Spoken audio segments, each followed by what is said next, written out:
एक बूढ़े सियार ने बताया कि किन किन स्थानों पर कमाए गए पैसा कभी भी मनुष्य के काम नहीं आता है, यानी हजम नहीं होता है, मूल सहित विनाश कर देता है।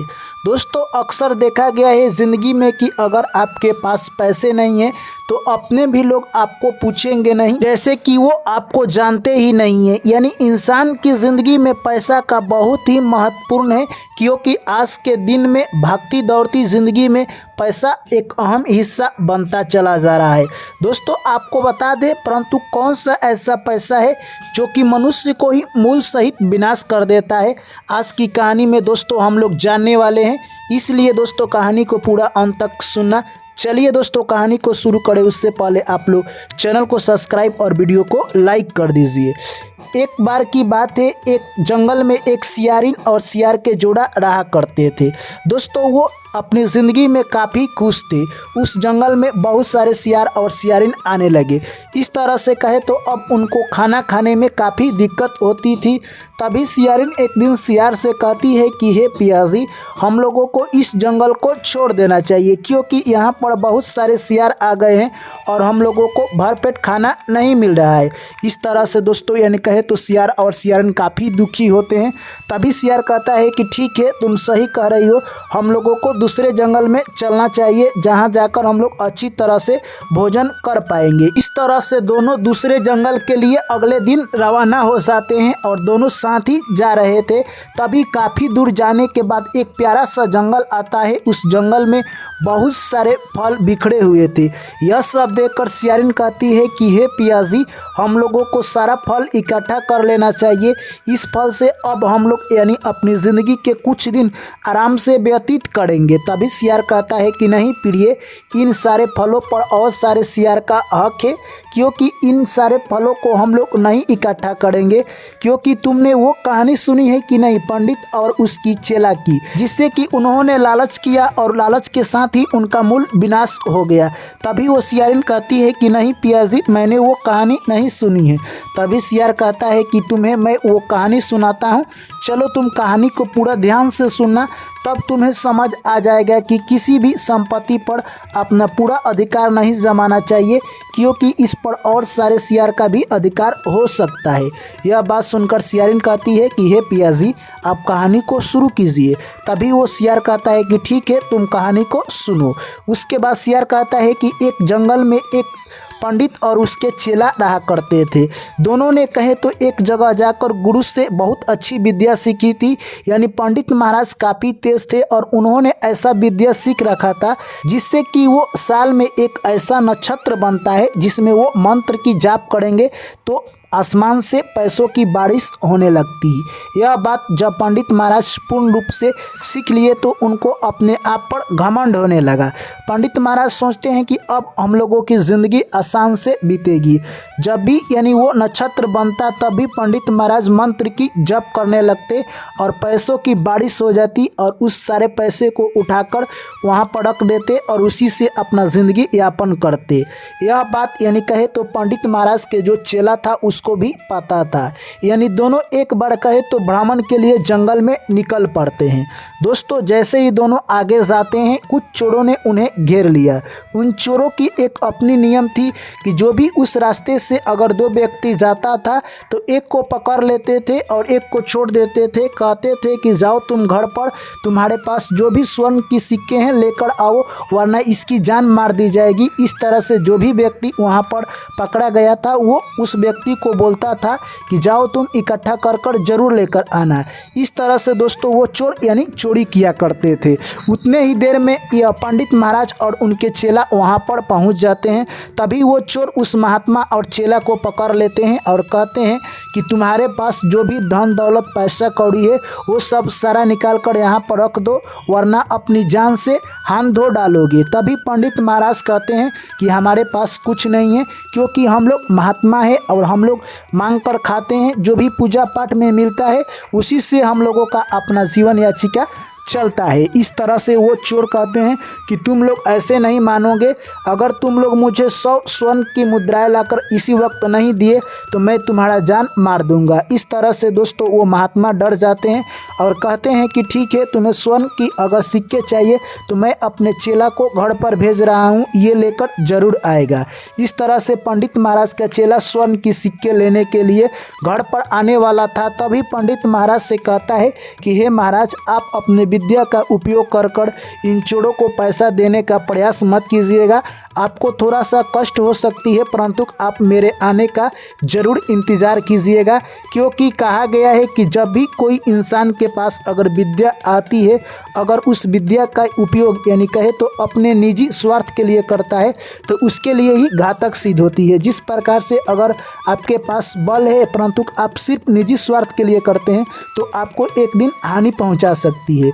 इसलिए कभी भी कोई भी आपके पास शक्ति मिली है तो उसे सामूहिक कार्य के लिए करे, ना कि निजी स्वार्थ के लिए करे। इस तरह से दोस्तों चेला पंडित महाराज को काफ़ी समझाता है और कहता है कि आप मेरा अंतिम समय तक इंतज़ार जरूर कीजिएगा और मैं जल्द आने का प्रयास करूंगा।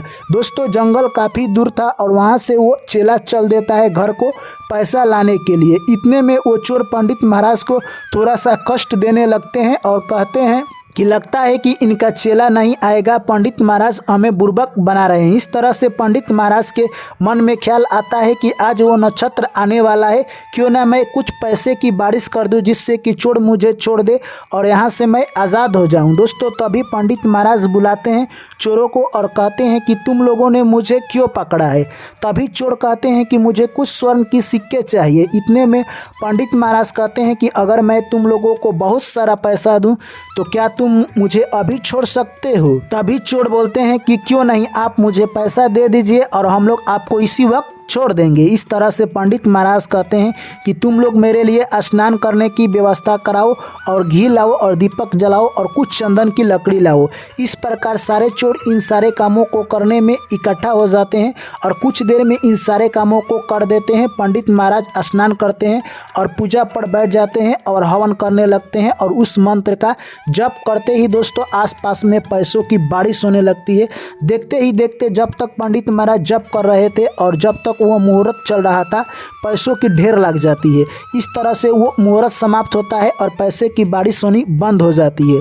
दोस्तों चोर के पास इतना पैसे हो गए कि अब वो लोग बोरा भर के पैसे उठाने लगे और काफ़ी खुश हो जाते हैं और कहते हैं कि हे पंडित महाराज, आप अब आज़ाद हो गए हैं, आप अपने घर जा सकते हैं। इस तरह से पंडित महाराज खुश हो जाते हैं और वहाँ से चोर पैसा भरकर सभी बोरे में लेकर अपने घर को चल देते हैं। पंडित महाराज पीछे पीछे आ रहे थे। इस तरह से दोस्तों वो जैसे ही चोर आगे जाते हैं, जहां पर एक और चोर की अड्डा रहा करती थी जहां पर 100 चोर थे, यह सब देखकर कहते हैं कि तुम लोग इतना सारा खजाना कहां से लूट कर लेकर आ रहे हो। तभी दोस्तों जो कि 10 चोर थे वो बोलते हैं कि हम लोग कोई राजा की खजाना नहीं लूटे हैं, हम लोगों को एक महात्मा हाथ लग गए थे जिन्होंने पैसे की बारिश की है, वो हमारे पीछे आ रहे हैं, तुम लोगों भी उनको पकड़ लो और पैसे की बारिश करा सकते हो।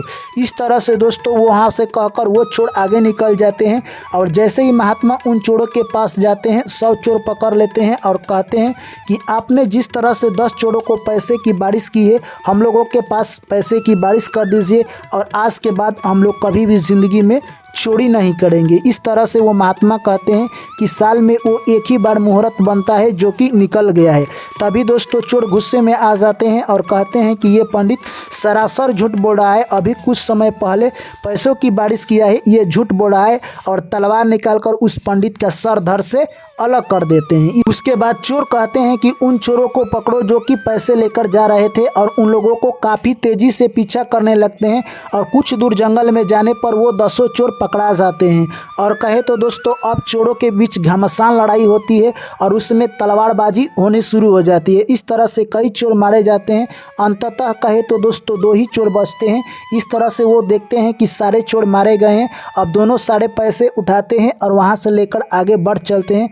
दोनों ने मन में ख्याल किया कि अब हम ही 2 लोग हैं, बाकी कोई यहाँ पर नहीं है। तभी दोस्तों एक चोर उसमें से बोलता है कि तुम जाओ खाना लाने के लिए, मैं यहीं पर बैठकर सारा पैसा देख रहा हूँ। तभी जैसे ही वो चोर जाता है खाना लाने के लिए, उसके मन में एक ख्याल आने लगता है कि क्यों ना मैं इस खाने में जहर मिला दूँ, जैसे ही चोर खाएगा उसकी काम तमाम हो जाएगी और सारा पैसा मेरा हो जाएगा। इस तरह से दोस्तों उधर वो प्लान बना लेता है और जो चोर बैठा हुआ था जंगल में दोस्तों वो प्लान बनाता है कि जब वो आएगा पैसा जब वो आएगा खाना लेकर मैं उसी वक्त उसे मार दूंगा और ये सारा पैसा मेरा हो जाएगा। दोस्तों, जो चोर खाना लाने के लिए मार्केट गया था, जैसे ही खाना लेकर आता है, जंगल में बैठा हुआ चोर तलवार निकालता है और उसकी सर धड़ से अलग कर देता है और सोचता है कि अब तो सारा पैसा मेरा हो गया, मैं इस पैसे को लेकर घर चलूँगा, परंतु उससे पहले खाना खा लेता हूँ।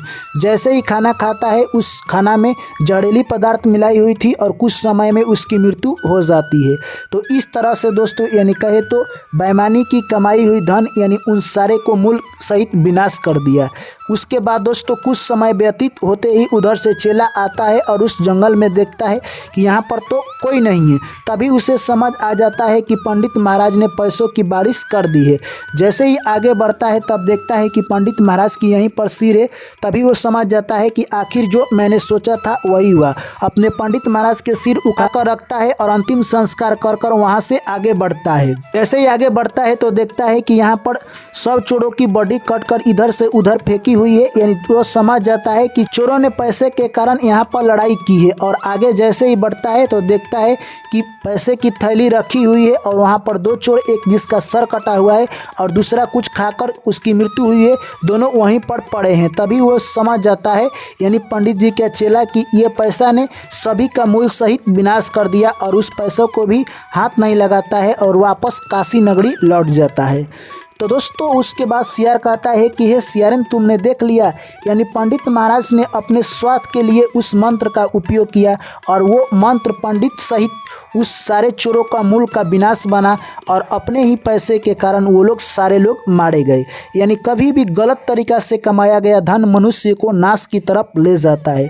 यानी आवश्यकता से ज़्यादा धन भी मनुष्य की विनाश का कारण बनता है। जिस तरह से उन सारे चोरों ने पैसे की खातिर अपनी जान की आहुति दे दी। जब भी आप धन के ऊपर ज़्यादा स्वार्थी हो जाइएगा तो आपके साथ ऐसा अंजाम हो सकता है। इसलिए कभी भी लालच धन की नहीं करनी चाहिए। और जो भी हमारे पास भोजन दिखाई दे रहा है उनमें से हम लोग कुछ भोजन खा लेते हैं। अगर हम इन सारे भोजनों को इकट्ठा करते हैं तो हमारे बिरादरी के जो भी सियार है वो आएंगे और हम लोगों को लड़ाई करेंगे, क्या पता वो हम लोगों को मार भी सकते हैं। इसीलिए हम लोग जितना पेट में अटता है खा लेंगे, वही हमारा भोजन है।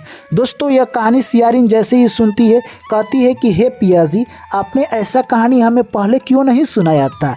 तभी सियार कहता है कि समय समय पर हर चीज़ अच्छी लगती है, तुम्हें ये कहानी कैसी लगी। तभी वो सियारिन कहती है कि हे पियाजी, ये कहानी बहुत अच्छी लगी। तभी दोस्तों सियार कहता है कि इंसान को भी इन सारी बातों को याद रखना चाहिए। चलिए दोस्तों, आप लोगों से मुलाकात होगी एक नई कहानी में। तब तक आप लोग मुझे दीजिए इजाज़त। सभी साथियों को मेरा प्यार भरा नमस्कार। चैनल जरूर सब्सक्राइब कीजिए। जय श्री कृष्ण, राधे राधे।